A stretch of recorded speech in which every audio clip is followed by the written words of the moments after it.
오늘 아침 우리에게 주시는 하나님 말씀은 사무엘상 4장 1절로 11절의 말씀입니다. 사무엘상 4장 1절로 11절까지의 말씀을 봉독하겠습니다. 사무엘의 말이 온 이스라엘에 전파되니라. 이스라엘은 나가서 블레셋 사람들과 싸우려고 에베네셀 곁에 진치고 블레셋 사람들은 아벡에 진쳤더니 블레셋 사람들이 이스라엘에 대하여 전열을 벌이니라.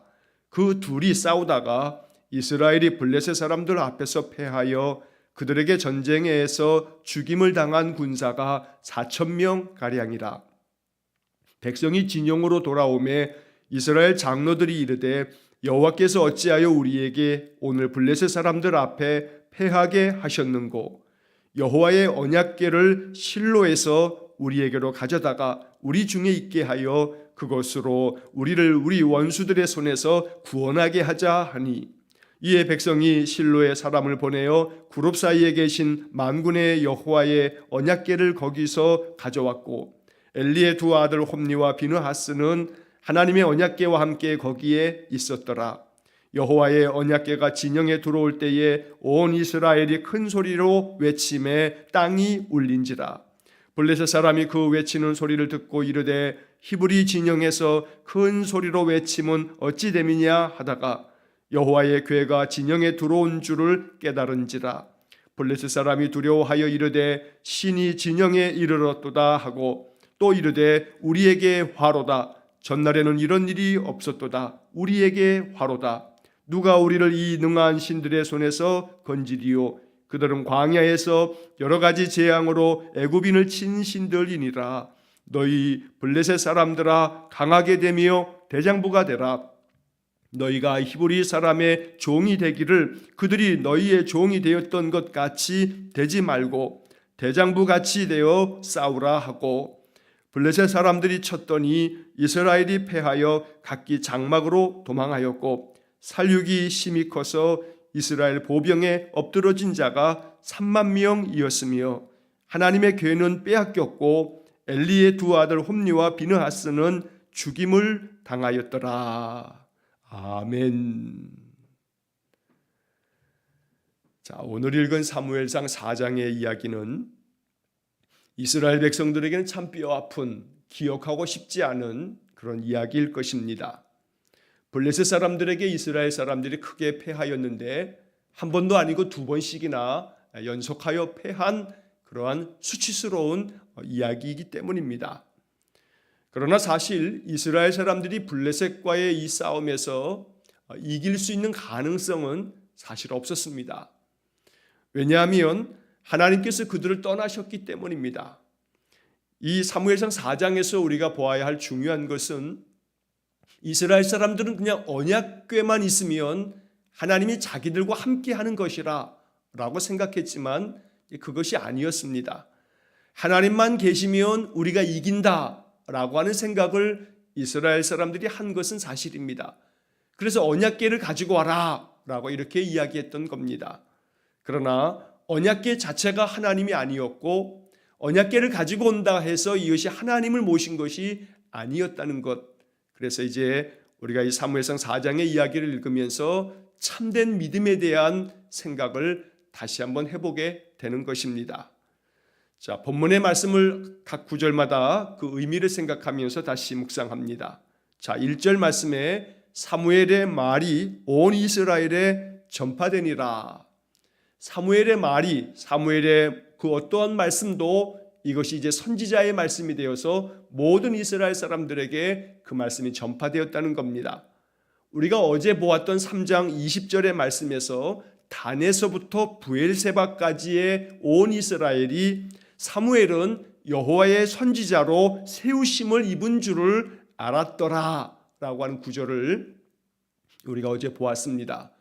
이 사무엘상 3장 20절의 말씀처럼 하나님께서 이제 이스라엘의 선지자로 사무엘을 세웠다라고 하는 이것을 모든 이스라엘 사람들이 이제 알고 있기 때문에 이제 사무엘이 전하는 모든 말씀들이 온 이스라엘에 전파되었던 겁니다.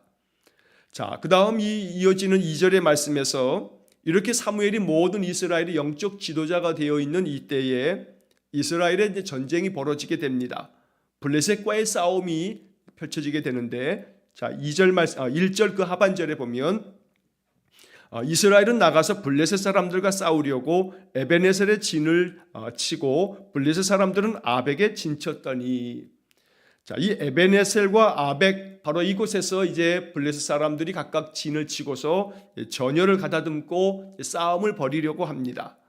그런데 이 블레셋과의 첫 번째 싸움에서 이스라엘은 크게 패하여서 그 전쟁을 통해서 죽임당한 군사가 4,000명가량 되었다라고 말씀하고 있습니다. 4,000명이라고 하는 숫자가 결코 작은 숫자가 아닙니다. 이스라엘의 한 지파 정도가 해당될 만큼 아주 그런 큰 숫자가 됩니다. 이스라엘 사람들이 이렇게 전쟁에서 패하면서 사실은 이스라엘 사람들은 마음속에 큰 충격에 빠졌을 것이 분명합니다. 왜냐하면 하나님께서 자기들을 도와서 이 가나안 땅을 정복했고, 그래서 이 가나안 땅의 모든 족속을 몰아내면서 하나님이 자기들을 도와주시기 때문에 늘 승리할 것이라 라고 하는 그런 생각을 가지고 있었는데, 이스라엘 사람들이 이렇게 블레셋에게 패함으로 말미암아 그들에게는 참 많은 큰 애통함이 있었고, 또 이것으로 인해서 충격에 빠지게 됩니다. 사실 이스라엘과 블레셋과의 전쟁은 이번이 처음이 아닙니다. 하나님께서 이 블레셋에게 이스라엘을 넘겨주셔서 40년 동안에 블레셋으로부터 통치를 받았던, 블레셋의 식민지가 되었던 그런 때가 있었습니다. 바로 사사시대에 삼손이 등장하게 된 그 때입니다. 사사기 13장 1절 말씀에 보면 여호와께서 그들을 40년 동안 블레셋 사람의 손에 넘겨주시니라 라고 하는 구절이 나옵니다. 무려 40년 동안에 이스라엘 사람들은 블레셋의 손에 넘겨져서 블레셋의 압제를 당해야만 했던 겁니다. 바로 그때에 하나님께서 이스라엘 백성들의 부르짖는 소리를 들으시고 사사 삼손을 세우셨던 겁니다. 30년 동안의 블레셋의 압제를 당했던 이 이스라엘, 그런데 세월이 한참이 지나고 난 후에 또다시 블레셋의 침공을 받으면서 다시금 전쟁을 벌여야 되는 상황이 되었다는 겁니다. 자, 3절의 말씀에 보시게 되면 백성이 진영으로 돌아오매 이스라엘 장로들이 이르되 여호와께서 어찌하여 우리에게 오늘 블레셋 사람들 앞에 패하게 하셨는고, 여호와의 언약궤를 실로에서 우리에게로 가져다가 우리 중에 있게 하여 그것으로 우리를 우리 원수들의 손에서 구원하게 하자 하니. 사실 이 3절은 참 안타까운 이야기입니다. 왜 이렇게 했을까라고 하는, 돌이킬 수만 있다면 바로 이 3절 이 지점에서 이스라엘의 장로들이 바른 선택을 했었다면 그러면 그들에게 아마도 하나님의 은혜가 임하였을지 모르겠습니다. 그러나 안타깝게도 이스라엘의 영적 지도자들은 잘못된 판단, 잘못된 결정을 내리게 되었던 것입니다. 블레셋과의 전쟁에서 4천여 명의 군사가 죽임당하고 전쟁에서 패하고 난 다음에 이스라엘의 장로들이 이야기한 이 패배의 원인은 하나님께서 우리를 블레셋 사람들 앞에서 패하게 하셨다라고 이렇게 말하고 있습니다. 이 전쟁은 하나님께서 우리를 도우시지 않으심으로 우리가 전쟁에서 패하게 된 거다. 자, 여기까지는 그런대로 우리가 이해할 만한데, 자, 그렇다면 이스라엘 사람들이 우리가 하나님 앞에서 범죄한 것이 많고 우리가 전심으로 하나님을 섬기지 못하였고 그저 형식적으로만 하나님 섬긴다 하면서 겉으로만 그랬으니 우리가 전심으로 하나님 앞에 회개하고 하나님께로 돌아서야 한다, 이렇게 결정하면서 하나님 앞에 그들이 자복하며 온 백성이 하나님 앞에 애통한 마음으로 금식하며 또 기도하며 하나님께로 돌아섰다면 아마 그들에게 다시금 하나님의 은혜가 임하였을 것입니다. 그런데 이스라엘의 장로들, 영적 지도자들이 결정한 내용을 보게 되면 여호와의 언약궤가 여기 없어서 그렇다, 여호와의 언약궤가 여기 이 전쟁터에 와 있었다면 우리가 승리했을 거다라고 하는 그런 판단을 하고 그런 결정을 내리면서 이제 이 언약궤를 가지고 오라라고 이렇게 이야기를 하는 것입니다. 여호와의 언약궤가 실로라고 하는 성읍에 있었기 때문에 실로에 사람을 보내서 이 언약궤를 가져오게 합니다. 마치 언약궤만 가져오면 승리할 것이라고 하는 그러한 자신감을 가지고 언약궤를 가져오게 했던 겁니다. 자, 3절 하반절에 보면 이러한 이야기가 나옵니다. 우리 중에 있게 하여 그것으로 우리 원수들의 손에서 구원하게 하자. 자, 언약궤를 가져옴으로써 그 언약궤가 우리 중에 있어서 이 언약궤로 우리로 하여금 크게 승리하여 우리를 구원하게 하자라고 이렇게 말하였던 겁니다. 우리는 이 3절 말씀을 통해서 이스라엘 사람들이 지금 생각한 것은 언약궤만 있으면 우리가 이긴다. 언약궤가 우리를 구원해 준다. 언약궤가 우리에게 승리를 준다. 라고 이렇게 생각하는 이스라엘 사람들의 이러한 생각. 이것이 과연 참된 믿음인가? 라고 하는 그런 질문 앞에 서게 됩니다. 이것이 정말 믿음인가? 아니면 미신인가? 하나님께서 언약궤 가운데 임재하셔서 이 언약궤가 있는 지성소는 이스라엘 사람들이 감히 그 거룩함 앞에 나아갈 수 없었기 때문에 대제사장조차도 1년에 단 한 번 대속죄일에만 들어갈 수 있는 그곳에 있었던 이 언약궤는 하나님의 임재의 상징이기도 합니다. 하나님께서는 이 언약궤 위에 임하셔서 이스라엘 백성들과 함께 하셨습니다. 그런데 이 언약궤가 바로 하나님의 임재의 상징이긴 하지만 그것 자체가 하나님이지도 않고 또한 동시에 하나님이 언약궤에 항상 임하여 계신다라고 하는 것도 이스라엘 사람들이 가지고 있었던 착각이었던 겁니다. 언약궤를 우리 중에 가지고 오면 이것이 우리를 구원하게 할 것이다. 우리에게 구원을 줄 것이다. 라고 이렇게 생각했지만 그러나 그 생각과 판단이 잘못되었던 것입니다. 4절 말씀에 보면 이에 백성이 실로에 사람을 보내어 그룹 사이에 계신 만군의 여호와의 언약궤를 거기서 가져왔고 엘리의 두 아들 홈니와 비느하스는 하나님의 언약궤와 함께 거기에 있었더라. 우리는 이미 앞에서부터 이 엘리의 두 아들 홈니와 비느하스가 하나님의 제사를 하나님의 예배를 멸시하고 하나님 앞에서 악을 행하고 이렇게 망령된 행실을 가지고 살았던 자임을 우리가 이미 보았습니다. 그런데 이 망령된 자들이 여호와의 언약궤를 가져오게 하면서 그 언약궤 곁에 함께 있다고 이 성경이 말하고 있습니다. 홈니와 비느하스는 하나님의 언약궤와 함께 거기에 있었더라. 아무리 언약궤 옆에 있다 할지라도 이 언약궤 앞에서 두렵고 떨리는 마음으로 하나님을 경외하는 마음이 전혀 없었던 이 홈니와 비느하스, 이것이 바로 이스라엘 백성들이 가지고 있었던 부조와 조화롭지 못한 모습이라는 겁니다. 하나님 앞에서 자신들의 행실은 악하고 또 가증하고 하나님께 심판받을 만한 일이었고 동시에 하나님께서 하나님의 선지자를 보내서 엘리에게 경고하셨고 또 사무엘을 통해서 계시를 보여주심으로 이미 여러 차례 말씀해 주셨음에도 불구하고 이들은 돌이키지 않았습니다. 엘리는 이렇게 하나님의 계시의 말씀을 하나님의 사람 선지자로부터도 듣고 또 사무엘로부터도 직접 들었음에도 불구하고 이것을 그 아들들에게 그리고 이것을 그 자신도 깊이 새기면서 이 패배의 원인이 하나님께서 우리를 떠나셨기 때문이라 라고 진단했어야 함에도 불구하고 그렇지 않았던 겁니다. 언약궤만 그냥 가져오면 마치 언약궤가 미신처럼 언약궤만 있으면 우리가 이긴다 라고 하는 그런 잘못된 판단을 하였던 겁니다.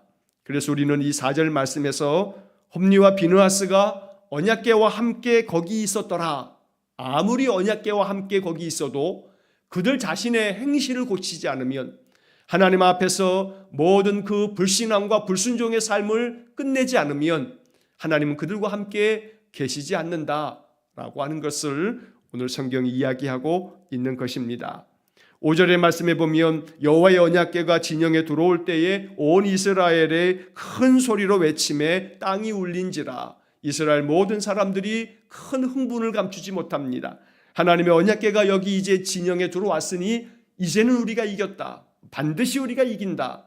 라고 하는 착각 속에 큰 소리로 외치고 있는 겁니다. 그러나 이조차도 이제 얼마 안 있어 이 또한 착각이고 이 또한 아무것도 아닌 사실을 그들이 발견하게 된다는 것입니다. 정말로 그들이 큰 소리로 외쳐야 했던 것은 하나님 앞에서 우리가 죄인이며 하나님 앞에서 우리가 망령되었고 불신앙과 불순종으로 살았으니 우리의 죄를 사하여 주십시오라고 큰 소리로 외치면서 하나님 앞에 통곡하며 기도했어야 되는데 오히려 그들은 이 잘못된 착각으로 말미암아 더 큰 패배를 경험하게 되는 것입니다. 자, 6절의 말씀에 보면 블레셋 사람이 그 외치는 소리를 듣고 이르되 히브리 진영에서 큰 소리로 외침은 어찌 됨이냐 하다가 여호와의 궤가 진영에 들어온 줄을 깨달은지라. 7절 블레셋 사람이 두려워하여 이르되 신이 진영에 이르렀도다 하고 또 이르되 우리에게 화로다 전날에는 이런 일이 없었도다. 자, 블레셋 사람들조차도 이스라엘 사람들이 여호와의 언약궤를 가져온 것을 알게 되면서 그들이 마음속에 두려움에 빠지게 됩니다. 이스라엘 사람들 가운데 큰 소리의 외침을 들으면서 도대체 무슨 일 때문이냐라고 이렇게 물을 때에 여호와의 언약궤가 그 진영 가운데 들어온 것을 깨달으면서 그들은 잔뜩 겁을 먹게 됩니다. 그래서 이어지는 7절의 말씀에서 이제 이 블레셋 사람들이 하는 말은 우리에게 화로다 전날에는 이런 일이 없었도다 라면서 이제 자기들이 크게 패하고 말 거다라고 하는 그런 겁을 집어먹고 있는 겁니다. 8절의 말씀에서도 또 한 번 반복합니다. 우리에게 화로다 누가 우리를 이 능한 신들의 손에서 건지리요. 그들은 광야에서 여러 가지 재앙으로 애굽인을 친 신들이니라. 광야에서 애굽인들을 쳤다는 것은 바로 출애굽 여정의 모든 것들을 바로 이 블레셋 사람들이 생각하면서 이야기하고 있는 겁니다. 하나님께서 이스라엘 백성들과 함께 할 때에는 그들이 큰 승리를 거두고 그래서 그 어떤 것도 두려워할 것이 없는 아주 강인한 그런 군대가 이스라엘 군대였는데 한때는 블레셋에게 40년 동안의 압제를 당하기도 했고 또 얼마 전에는 큰 승리를 거두어서 4,000명이나 죽이는 그러한 승리를 이 블레셋 사람들이 경험하긴 했지만 그러나 여전히 블레셋 사람들의 마음속에는 바로 만군의 하나님이라고 그들 스스로가 이야기하는 그 신이 그들 진영 가운데 들어왔으니 이제 우리가 어찌하나 우리에게는 화로다라고 이렇게 두려워하고 있더라는 겁니다. 하나님께서 그들 가운데 함께 하시면 분명히 이스라엘이 큰 승리를 거두었을 겁니다. 그러나 안타깝게도 하나님은 그들 가운데 함께 하시지 않았습니다. 블레셋 사람들 역시 마찬가지로 언약궤가 그들 가운데 들어왔으니 이제 하나님이 그들과 함께 하는구나. 어찌하면 좋은가? 우리에게 화로다 라고 이렇게 반응을 보이고 있는 겁니다. 한편 9절 말씀에 보면 블레셋 사람들이 이러한 와중에도 그들 스스로가 이제 서로 힘을 합하여 이제 우리가 대장부와 같이 맞서 싸우자라고 하는 그런 결단으로 이야기하는 걸 보게 됩니다. 9절 말씀에 너희 블레셋 사람들아 강하게 되며 대장부가 되라. 너희가 히브리 사람의 종이 되기를 그들이 너희의 종이 되었던 것 같이 되지 말고 대장부 같이 되어 싸우라 하고. 자, 블레셋 사람들은 아무리 여호와의 궤가 그들의 하나님이 그들과 함께 한다 할지라도 우리가 대장부처럼 담대하게 싸우자라고 이렇게 모든 군사들의 전열을 가다듬고 싸움을 벌이자고 촉구하고 있는 것입니다. 자, 그런데 이제 10절의 말씀에서 블레셋 사람들이 쳤더니 이스라엘이 패하여 각기 장막으로 도망하였고 살육이 심히 커서 이스라엘 보병에 엎드러진 자가 3만 명이었으며 11절 하나님의 궤는 빼앗겼고 엘리의 두 아들 홈리와 비느하스는 죽임을 당하였더라. 결국 두 번째 싸움에서도 이스라엘은 블레셋에게 큰 패배를 경험하고 말았던 것입니다. 블레셋 사람들조차도 두려워했지만 그러나 그 두려움은 사실 아무것도 아니었던 겁니다. 이스라엘 사람들이 아무리 언약궤를 가지고 와서 승리할 것처럼 큰 소리를 외치며 마치 땅이 진동하듯이 그렇게 소란을 떨었긴 했지만 그러나 그것 또한 아무것도 아니었던 겁니다. 결국 블레셋에게 이스라엘은 큰 패배를 경험하고 말았습니다. 그들 생각에는 언약궤만 있으면 자신들이 승리할 줄 알았지만 언약궤가 중요한 것이 아니었던 겁니다. 정말로 중요했던 것은 그 언약궤 가운데 임재하셨던 하나님을 그들이 마음 중심으로 모셔서 하나님 앞에서 그들의 모든 죄와 악을 참회하면서 하나님의 거룩한 백성으로 그들이 거듭나지 않았기 때문에 이것이 문제였던 것이지, 언약궤가 있느냐 없느냐 이것이 문제가 되는 것은 아니었던 것입니다. 정말로 중요한 본질을 잊어버리고 그들이 허탄한 것에 잘못된 믿음 안에서 판단하고 결정했던 것들이 바로 이스라엘로 하여금 블레셋에게 2번이나 큰 패배를 경험하게 되는 그런 결론을 맞게 되었던 것입니다. 오늘 이 사무엘상 4장의 이야기가 우리에게 시사해 주는 바가 참 큽니다. 우리의 믿음의 삶에 대해서 다시 한번 점검할 필요가 있습니다. 이스라엘의 이러한 믿음은 사실은 형식적인 믿음에 불과합니다. 여호와의 언약궤 앞에서 하나님의 말씀을 들으려고 하기보다는 그냥 여호와의 언약궤는 하나님께서 그들 조상에게 주신 것이고, 그리고 그들은 형식적으로 그냥 율법조차도 형식적으로 따르면서 1년에 3차례 그 절기마다 하나님께 나와 예배한다고 예배하지만 그 안에 진실이 없고 그 안에 그들 자신의 온 삶을 들여서 말씀대로 준행하려고 하는 참 믿음이 없었던 것입니다. 그래서 우리는 이 사무엘상 4장을 읽으면서 하나님께서 우리에게 요구하시는 것은 우리의 마음의 중심, 우리의 마음의 진실된 마음, 우리가 전심으로 하나님 앞에서 참된 믿음으로 살아가는 것, 하나님이 이것을 우리에게 원하신다는 것입니다. 그렇게 될 때 하나님의 구원함이 있고 하나님의 은혜가 있다는 겁니다. 오늘 이 사무엘상 4장의 이야기가 우리에게 큰 반면교사가 될 수 있어야겠습니다. 내 안에 내 신앙의 삶에 형식적인 모습은 없는지, 겉으로는 믿음의 삶인 것 같지만 내 삶이 하나님 앞에서 과연 어떠한 모습일지 우리는 항상 돌아봐야 합니다. 어느 누구도 예외가 없습니다. 나의 신앙이 나의 삶 속에서 아름답게 구현되어지고 있는가?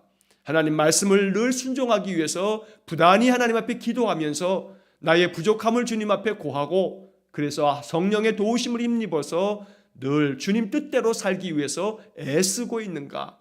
언제나 말씀을 통해서 우리는 이 말씀의 거울 앞에 나 자신을 세우고, 그래서 이 말씀 앞에서 나 자신을 들여다볼 줄 알아야 된다는 겁니다. 그래서 참으로 하나님께서 나와 함께 계시는가? 이것은 단순히 언약궤를 가져다 놓는 것으로 되어지는 것이 아니고, 내 마음 중심을 하나님께 드리고 내 마음이 항상 하나님 말씀 앞에서 온전히 순종의 삶을 살아갈 때, 이것이 바로 하나님 앞에서 내가 하나님의 은혜를 덧입는 길이다 라고 하는 것입니다. 그래서 오늘 우리들은 이 본문 4장 1절로 11절의 말씀을 읽으면서 무엇보다도 홈리와 비느하스가 하나님의 언약궤와 함께 거기에 있었더라 라고 하는 이 4절의 말씀, 이 장면을 마음속에 항상 그림처럼 가지고 있어야겠습니다. 이스라엘 사람들이 블레셋에게 2번씩이나 크게 패하였던 것은 홈리와 비느하스가 여호와의 언약궤와 함께 거기에 있었지만, 그러나 여호와의 언약궤와 함께 있었긴 했지만 그들 마음 안에 이 하나님 앞에 자신들의 행실을 보면서 자신들의 행실을 하나님 앞에 돌이키며 다시금 하나님 앞에 거룩한 제사장으로, 하나님 앞에 거룩한 백성으로 이스라엘 사람들이 돌아서지 않았기 때문에 그들에게 이러한 큰 패배가 2번씩이나 있었던 것입니다. 오늘 우리의 인생의 삶 속에서 우리의 신앙이 하나님의 은혜가 늘 흐르는 그런 참된 신앙이 되기를 간절히 원합니다. 언약궤와 함께 거기에 있었다라고 하는 이 구절처럼 늘 하나님 앞에 예배당에 나오고 또 예배를 드리고 있으나, 그러나 이 예배조차도 혹여라도 형식적인 그런 예배가 되지 않도록 우리의 마음 중심을 다하고, 예배하고 난 후에는 찬송하며 기도하며 또 말씀을 묵상하면서 마음 가운데 깨달았던 바를 오늘 하루 동안에 이 말씀대로 내가 순종하며 하나님 백성답게 내가 또 이 하루를 살겠다라고 하는 그런 결단 아래 성령께서 나를 도와주시면 내가 믿음 안에서 오늘 하루를 살겠으니 주님 내 마음을 주장해 주시고 나와 함께 해 주십시오 기도하면서 또 하루를 살아가는 그런 복된 삶이 되시기를 간절히 축원합니다. 여호와의 언약궤만 가져다 놓는다고 하나님이 거기 계시는 것이 아니었던 겁니다. 전심으로 하나님 앞에 우리의 마음을 드리고 하나님의 뜻을 받들기 위해서 늘 주의 말씀에 경청하며 순종할 때 거기에 하나님이 계시는 것입니다. 우리의 신앙의 삶에 하나님의 임재하심이 참되게 우리의 삶 속에 임하기를 간절히 원합니다. 하나님께서 늘 우리와 함께 계셔서 그래서 하나님의 도우심을 힘입어서 늘 승리하는 그런 복된 삶이 되시기를 주의 이름으로 간절히 축원합니다. 기도하겠습니다. 사랑과 자비가 풍성하신 하나님, 언약궤만 가져다 놓으면 하나님이 우리와 함께 계셔서 우리가 이길 것이라고 하는 착각, 바로 이 블레셋 사람들의 이 잘못된 착각이 혹여라도 우리에게 있지 않을까 두려운 마음으로 기도합니다. 예배만 드리면 하나님께서 나에게 자비를 베푸실 것이라는 착각, 또한 하나님 앞에서 내가 성경 읽고 기도하고 찬송하면 하나님께서 나와 함께 하실 것이라고 하는 착각, 혹여라도 이러한 것들이 착각이 되지 않기를 간절히 원합니다. 오직 내가 예배하고 내가 말씀 보고 찬송하며 기도하여도 이러한 것들이 내 삶 속에서 아름답게 순종으로 이어지지 않으면 홈리와 비느하스가 그러했던 것처럼 열심히 제사하였고 열심히 그 말씀 율법을 생각하고 가르쳤지만 그러나 그들의 삶 속에서 그 모든 것들이 삶의 아름다운 열매로 드러나지 않을 때 하나님이 그들과 함께 하시지 않으셨던 것처럼 언제나 우리가 예배할 때에 이 예배가 삶으로 이어지길 원합니다.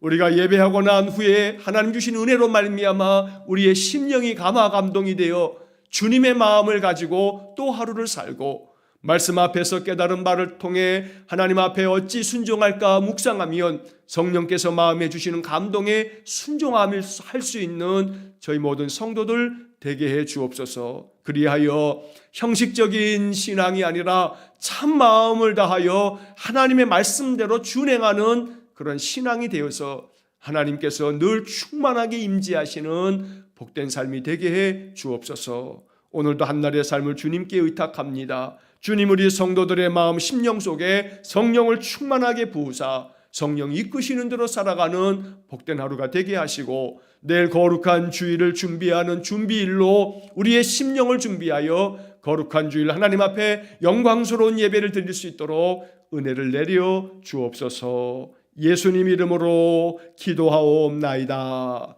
아멘. 우리 구주 예수 그리스도의 은혜와 하나님 아버지의 극진하신 사랑과 성령의 교통하심이 우리의 모든 예배와 우리의 모든 삶이 하나님 기뻐 받으시는 것이 되도록 오늘도 전심을 다하여 하나님의 뜻을 따르고 하나님 말씀 앞에 순종하기를 소원하며 기도하는 머리 숙인 귀한 성도들 위해와 저들 가정과 온 가족들 위해 우리 성도들의 모든 인생의 삶 속에 영원토록 함께 하시길 축원하옵나이다. 아멘.